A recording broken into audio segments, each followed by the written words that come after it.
नमस्कार साथियों, स्वागत है आप सभी का अंकित इंस्पायर्स इंडिया पर। मैं हूं अंकित अवस्थी, आप हैं मेरे साथ में आज की देश की एक सबसे बड़ी खबर न्यूज के साथ में। और खबर यह है कि कांग्रेस के नेता राहुल गांधी जी को 2 साल की सजा सुनाई गई है। बहुत सारे प्रश्न इस बात के बाद खड़े हो गए हैं कि क्या राहुल गांधी जी की सदस्यता रद्द हो जाएगी, क्या अब वो सांसद नहीं रह पाएंगे, क्या आज से पहले कभी किसी राजनेता को सजा हुई है, क्या सजा याफ्ता बहुत सारे राजनेताओं में से अधिकांश राजनेताओं की किसी एक पार्टी विशेष से बिलोंगिंग है।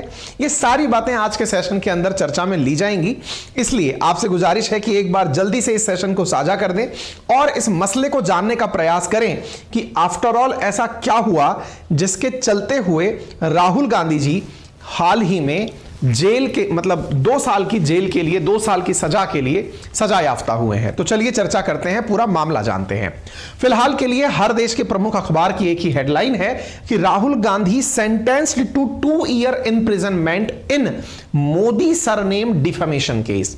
मोदी सरनेम को कभी इन्होंने डिफेम किया था, मानहानि की थी, इस वजह से इन्हें 2 साल के लिए इम्प्रिजनमेंट यानी कारावास की सजा सुनाई गई है।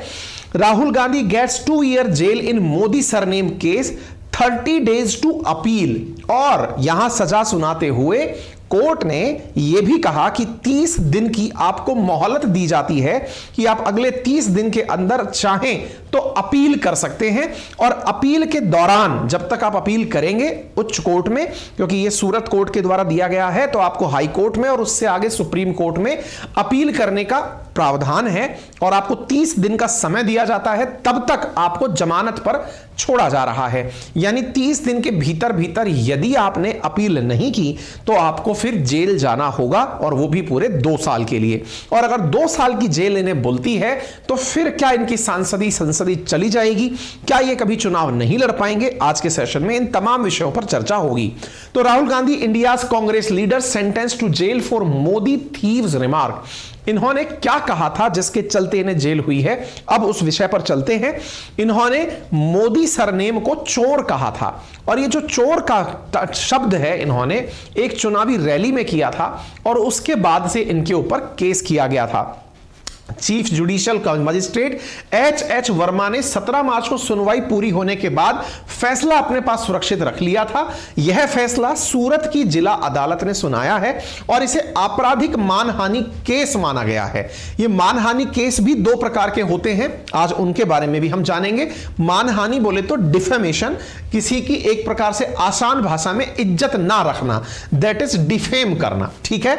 जज ने राहुल गांधी को दोषी करार करते हुए पूछा कि क्या वह कुछ कहना चाहते हैं, तो राहुल जी ने इस जगह कहा कि भ्रष्टाचार के खिलाफ वो बोलते रहते हैं, लेकिन जानबूझकर ऐसा कुछ नहीं कहा था। जानबूझकर नहीं कहा था। बचाव पक्ष के वकील ने राहुल जी ने जो बात कही थी उससे किसी को हानि नहीं हुई तो कम से कम सजा दी जाए। वह अभियोजन पक्ष के वकील ने कहा कि राहुल गांधी सांसद हैं, जो लोग कानून बनाते हैं वही तोड़ते हैं, तो इसका समाज में क्या संदेश जाएगा, इसलिए उन्हें अधिकतम सजा दी जानी चाहिए। यानी जो सजा मांगने वाले वकील थे उन्होंने कहा कि इन्हें इसलिए सजा दी जानी चाहिए क्योंकि ये खुद कानून बनाते हैं, और जब कानून तोड़ेंगे यही लोग तो फिर लोगों में मैसेज क्या जाएगा, इसलिए सजा दीजिए। वहीं दूसरी तरफ वकील ने कहा कि ये सांसद हैं तो इन्हें कम सजा दी जाए। तो इस प्रकार से यह मैसेज चलता रहा।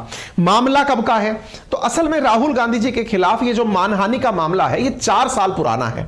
वर्ष 2019 के अंदर जब लोकसभा चुनाव प्रचार कर रहे थे तो कर्नाटक में इन्होंने एक आपत्तिजनक टिप्पणी की थी, जिसमें इन्होंने एक शब्द का इस्तेमाल करते हुए कहा था, कर्नाटक के कोलार में एक चुनावी सभा हो रही थी अप्रैल 2019 में, तो इन्होंने कहा था कि सारे चोरों के सरनेम मोदी कैसे हो जाते हैं, यानी सभी के सरनेम पर मोदी नाम कैसे आ जाता है। ये आप एक बार के लिए ऑडियो सुन सकते हैं जिसकी वजह से ये हो रहा है। आपके जेब में से पैसा निकाल के बैंक में डालते हैं और फिर आपको पता लगता है 13 अप्रैल 2019 कोलार कर्नाटक।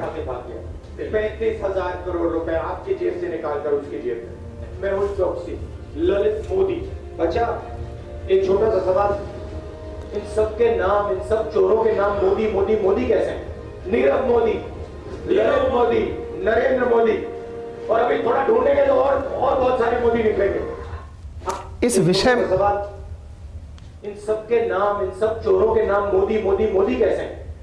इन सब चोरों के नाम मोदी मोदी मोदी कैसे हैं, और अगर ढूंढेंगे तो और ललित मोदी, नरेंद्र मोदी, और अभी थोड़ा ढूंढेंगे तो और बहुत सारे मोदी निकलेंगे।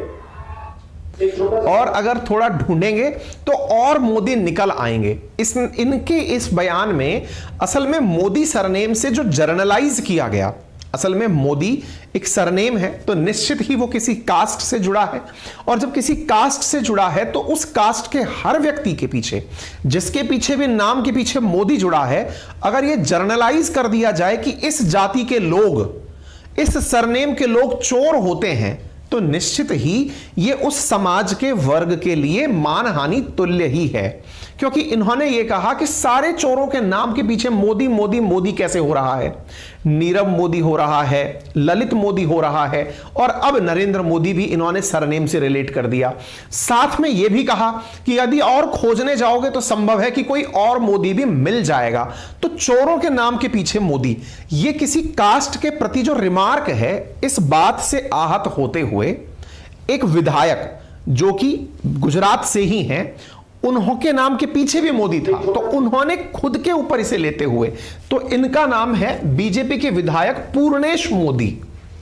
अब आपने एक नाम को इतना जर्नलाइज कर दिया इस आधार पर। वेस्ट सूरत के विधायक हैं पूर्णेश मोदी, उन्होंने राहुल गांधी जी के खिलाफ आपराधिक मानहानि का मुकदमा दर्ज कराया कि साहब इन्होंने मोदी सरनेम को जर्नलाइज कर दिया है।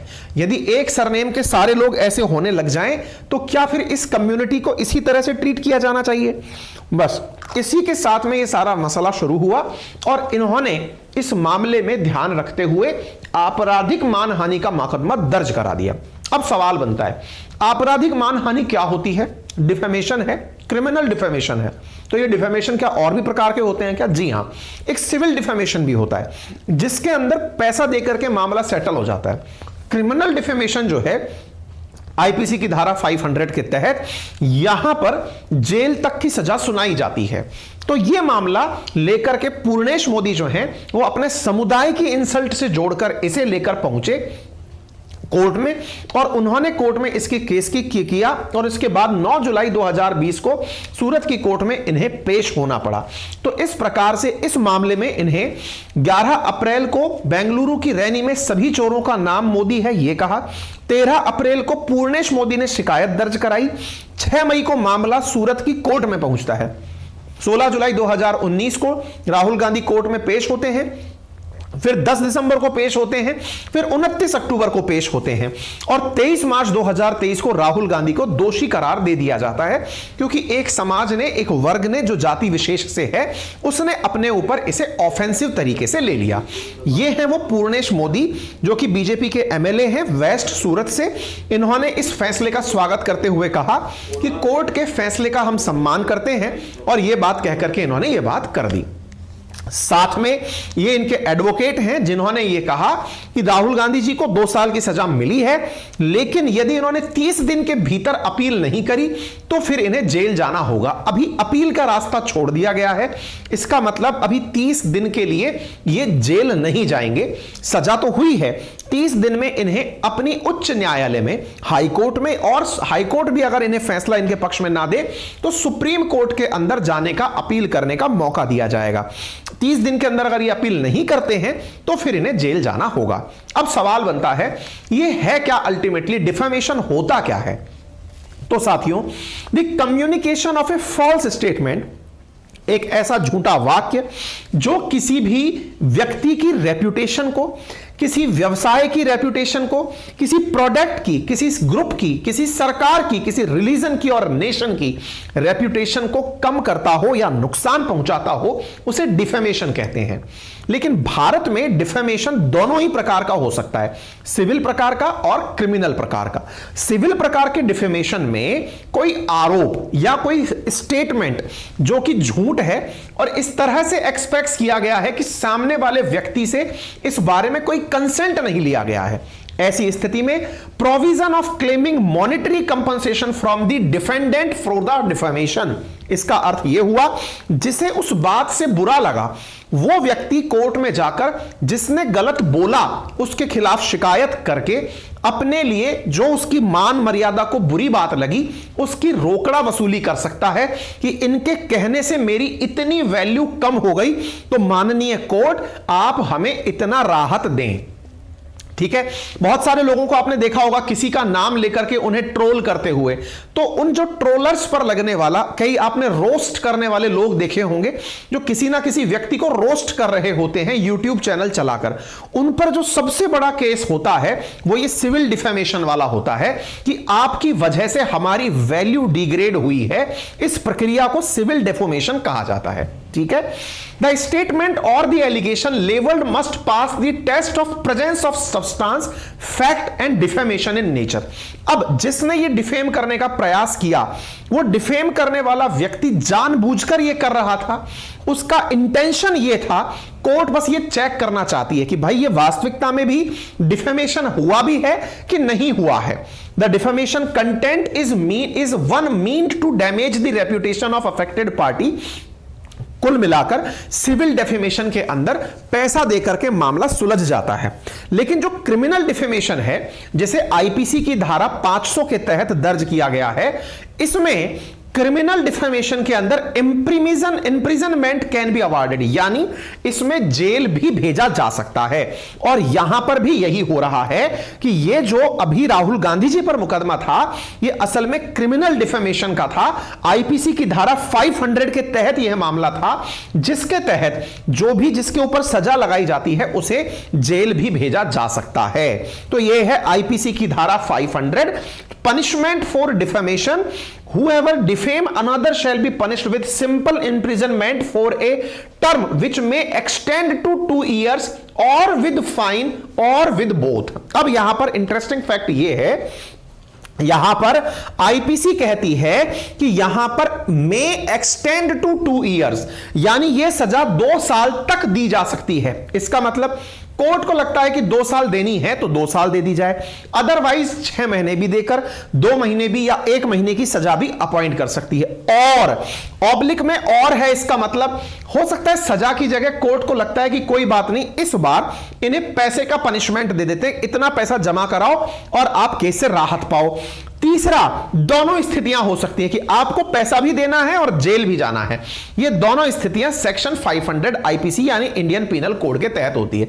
देखिए एक बहुत लॉजिकल सी चीज है, हमारी कानून व्यवस्था जो भी है इसमें निर्माताओं का, यानी जो हमारे लिए बैठे हुए संसद में लोग हैं, उनकी जिम्मेदारी है हमारे लिए कानून बनाना और कानूनों को हटाना। अगर ये कानून ऑफेंसिव है यानी इसकी वजह से कानून से सजाएं मिलती हैं तो ये संसद के ऊपर निर्भर है कि वो इस तरह के कानून बनाए या हटाए।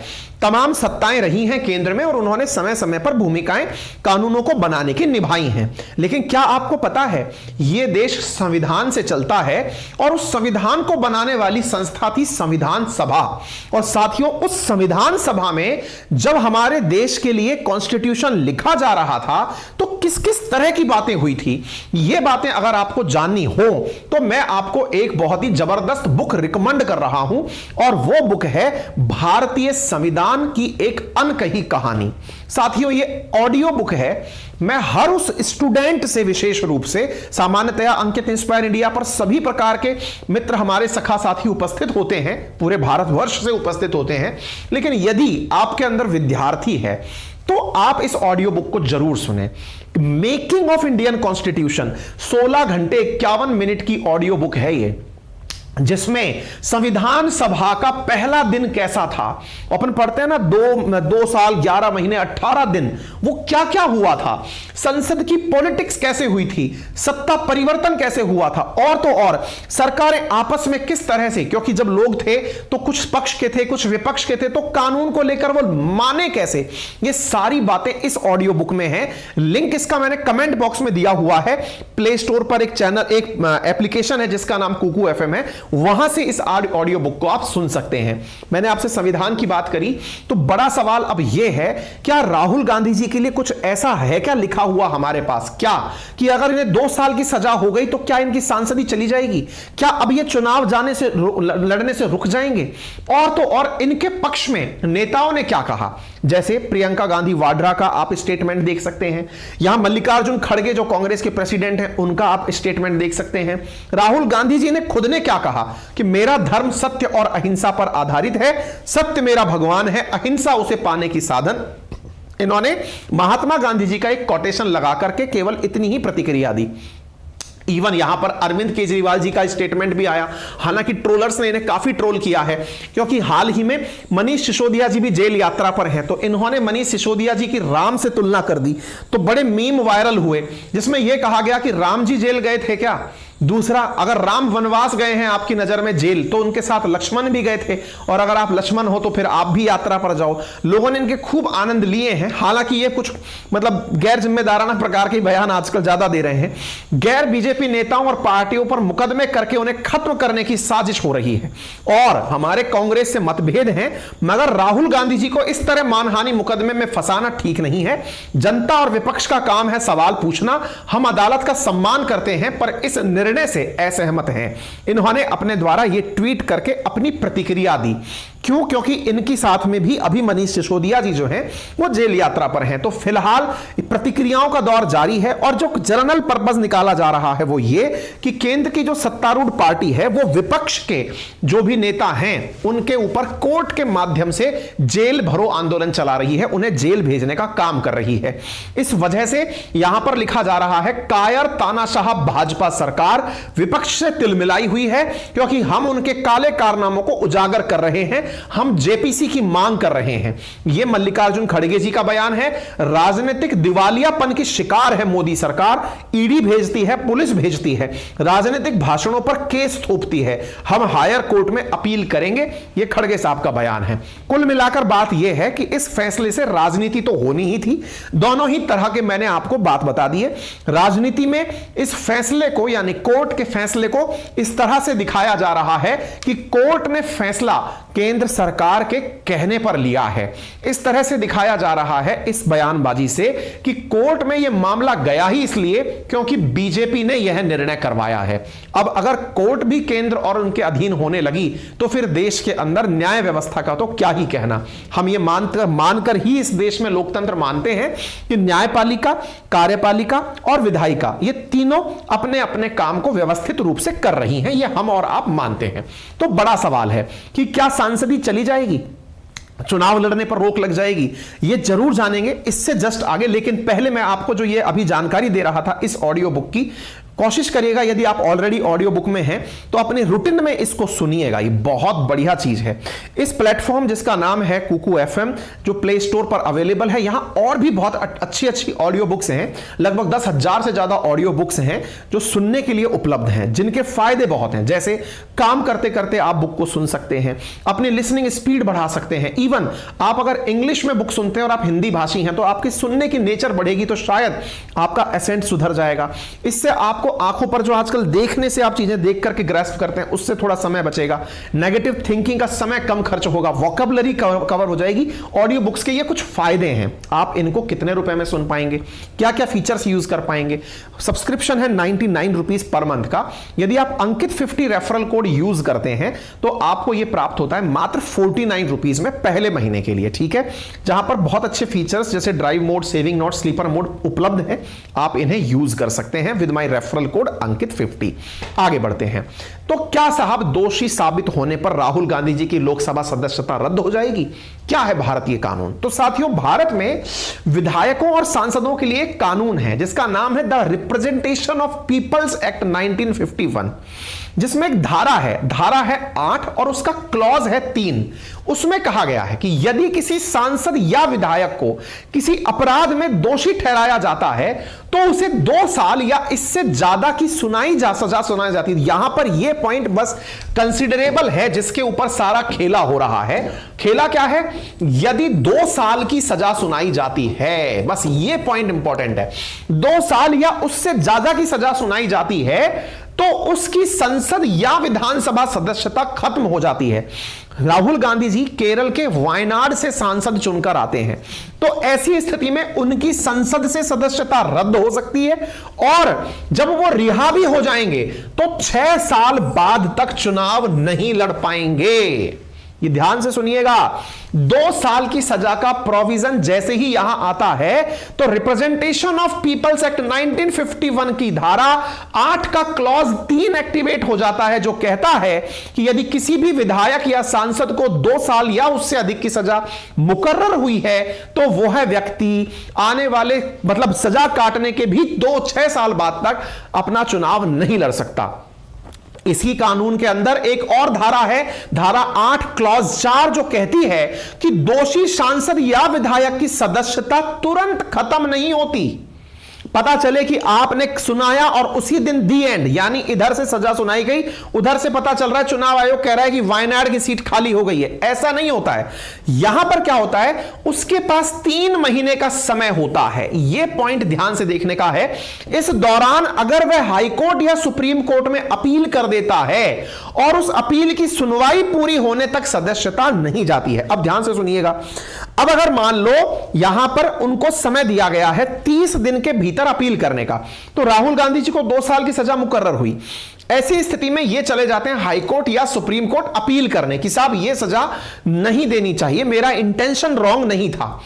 आपने अपील कर दी, अपील करने के बाद वहां सुनवाई अभी हुई नहीं है, बस आपने अपील कर दी। अपील करने से आपकी सदस्यता रद्द होना बच जाती है, यानी एक प्रकार से अपील होते ही आपकी सदस्यता बची रह गई। अब कितने दिन के भीतर अपील कर सकते हो, तो यहां तो कोर्ट ने जो फैसला दिया है, सूरत कोर्ट ने, वो 30 दिन का दिया है, लेकिन धारा 8 क्लॉज 4 कहती है 3 महीने तक भी आप अपील कर सकते हो। अच्छा, इसके बाद क्या होता है, अब अपील पर सुनवाई होनी होती है। जैसे यह मामला 2019 का है, 2019 से 2023 आ गया, सुनवाई होते होते पूरे 4 साल लग गए, तब जाके फैसला आया है।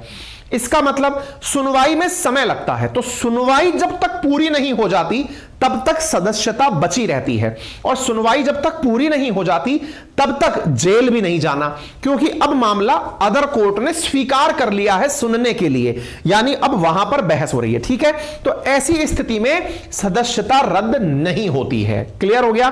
तो अब यहां पर यह जानकारी किसने दी, तो ये एस.वाई. कुरैशी साहब हैं, 17वें चीफ जस्टिस रहे हैं भारत के। उनका कहना है कि यह स्थिति क्लियर तब तक नहीं होगी जब तक हाईकोर्ट या सुप्रीम कोर्ट का कोई ऑर्डर निकलकर नहीं आ जाता।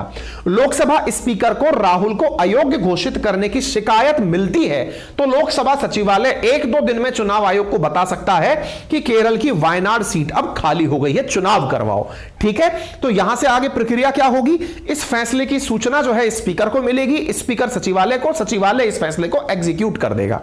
क्या इनके पास अब कोई रास्ता बचा है? बिल्कुल, अब इनके पास में रास्ता बचा है अपील करने का। ठीक है, और अपील करने के लिए यह सीआरपीसी की धारा 389 के तहत हो सकता है कि वहां पर सजा पर रोक लग जाए, उन्हें जमानत मिल जाए और यह कन्विक्ट करार ना दिए जाएं, यानी कि एक तरह से यह दोषी ही ना माने जाएं, यह मान लिया जाए कि इनका इंटेंशन गलत नहीं था, और यह बात अगर कोर्ट मान लेती है तो यह दोष मुक्त हो जाएंगे, और दोष मुक्त होने पर इनकी सदस्यता भी रद्द नहीं होगी और इन्हें जेल भी नहीं जाना होगा। ठीक है, उम्मीद है आपको यह बात समझ में आ गई हो। क्लियर है? अच्छा, तो अब सवाल है, मान लो कि अगर सुप्रीम कोर्ट से भी सजा बरकरार रह जाए तो क्या होगा? तो फिर सिंपल सा है, 2 साल आपको जेल में काटने पड़ेंगे और अगले जो 6 साल हैं वो आप चुनाव नहीं लड़ पाएंगे। इसका मतलब कुल मिलाकर 8 साल तक आप चुनाव नहीं लड़ पाएंगे। ये वो कंडीशन है जब अभी सूरत कोर्ट से ऊपर हाई कोर्ट और हाई कोर्ट से ऊपर सुप्रीम कोर्ट तीनों की तीनों सुनवाई ना करें, उस समय की स्थिति है ये। ठीक है, क्या ऐसा हो पाएगा? मतलब पॉसिबल, मतलब बहुत ही मतलब लीस्ट प्रायिकता है। अगर पुराने रिकॉर्ड उठाकर देखो आप कन्विक्शंस के, तो आपको यह पता चलता है कि इस केस में आईपीसी की धारा 500 के तहत अधिकतम 2 साल की सजा थी और वही सजा कोर्ट ने दे दी है। इसका मतलब यह हुआ कि हाई कोर्ट इस मसले के अंदर सजा को जैसे भी हल्का कम करेगी तो वो वाला प्रोविजन ही यूजलेस हो जाएगा जो आरपीए एक्ट 1951 के क्लॉज धारा 8 के तहत सब क्लॉज 3 में लिखा गया है। ठीक है, अच्छा, क्या इनके खिलाफ कोई और भी मामला चल रहा है क्या? मानहानि के इनके ऊपर बहुत सारे मामले चल रहे हैं। जैसे इन्होंने 2014 के अंदर महात्मा गांधी की हत्या का आरोप आरएसएस पर लगा दिया था। उसके तहत एक आरएसएस कार्यकर्ता ने इन पर दोनों ही धारा 499 और 500 के तहत केस दर्ज करा रखा है, जो महाराष्ट्र में चल रहा है। 2016 में इन्होंने असम के गुवाहाटी के अंदर फिर एक बार और आरएसएस के साथ में मानहानि की, उसका भी इन पर केस चल रहा है।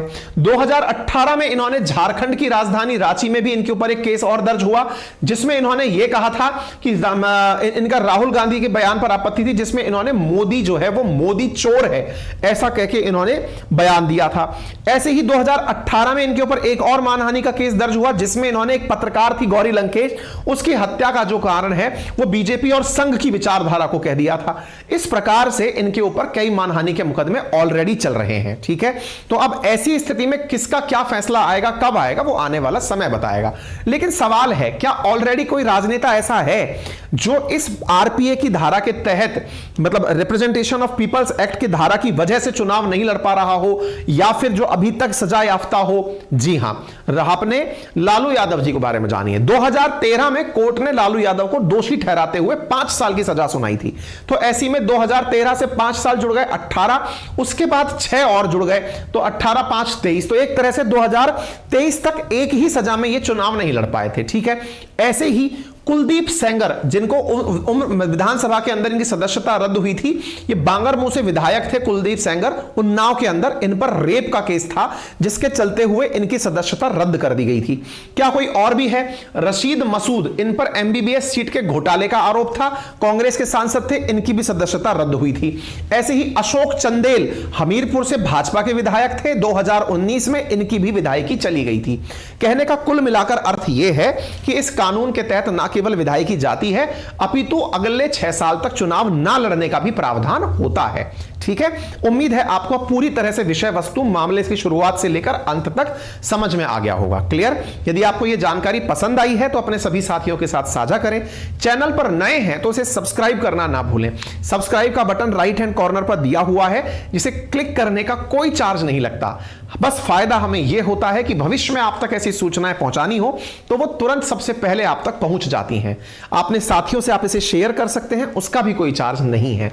वीडियो पसंद आया तो लाइक करें और अपनी कमेंट जो है वो कमेंट बॉक्स में सेशन पूरा होने के बाद हमें जरूर बताएं। ठीक है, बाकी मैंने एक लिंक आपके साथ कमेंट बॉक्स में पिन किया है, जो कि है कुकू एफएम का, जिस पर आप मेरा रेफरल कोड अंकित 50 यूज करके 50% डिस्काउंट के साथ 49 रुपीज में पहले महीने के लिए कुकू एफएम का सब्सक्रिप्शन ले सकते हैं, जिससे आपको 10,000 ऑडियो बुक सुनने को मिलती हैं। साथियों, इसके साथ साथ 1 अप्रैल से हमारे अपने एप्लीकेशन अपनी पाठशाला पर एक नया बैच शुरू होने जा रहा है, जिसमें आपको हिस्ट्री, ज्योग्राफी, पॉलिटी, इकोनॉमी जैसे सब्जेक्ट्स की शुरुआत से पढ़ाई की जाएगी। और यह बैच वर्ल्ड मैपिंग से शुरू कराया जा रहा है। यदि आप चाहते हैं इस बैच में एनरोल होना, तो आज ही प्ले स्टोर से हमारा एप्लीकेशन अपनी पाठशाला डाउनलोड करें और वहां पर पेड बैच के अंदर जाकर के अपने आप को एनरोल कर लें। यह बैच 1999 रुपीज में अवेलेबल है, जिसकी वजह से आपको पूरे 1 साल तक के लिए हमारे लेक्चर सुनने को मिलते हैं, जिसमें हम हिस्ट्री, ज्योग्राफी, पॉलिटी, इकोनॉमी पूरे डिटेल फाउंडेशन के साथ करा रहे हैं। ठीक है, जो विभिन्न प्रतियोगी परीक्षाओं, चाहे यूपीएससी फाउंडेशन हो, स्टेट पीसीएस हो, डिफेंस हो, रेलवे हो, इन सब के लिए बेहद जरूरी और काम के हैं। इसी प्रकार से बोर्ड से इंटरेक्टिव लर्निंग यहां पर कराई जा रही है। आप यहां जाकर के अपने बैचेस को बुक कर सकते हैं। और अधिक जानकारी के लिए और सहायता के लिए आप हमारे इन कॉन्टैक्ट नंबर पर सहायता के लिए कॉल भी कर सकते हैं। हां, जरूरी जानकारी यह है कि यदि 1 अप्रैल से पहले आप सीट रिजर्व करते हैं अपनी, तो आपको मार्च में जो कंटेंट हमने डिलीवर किया है वो आपको मिलता रहेगा। Thank you so much.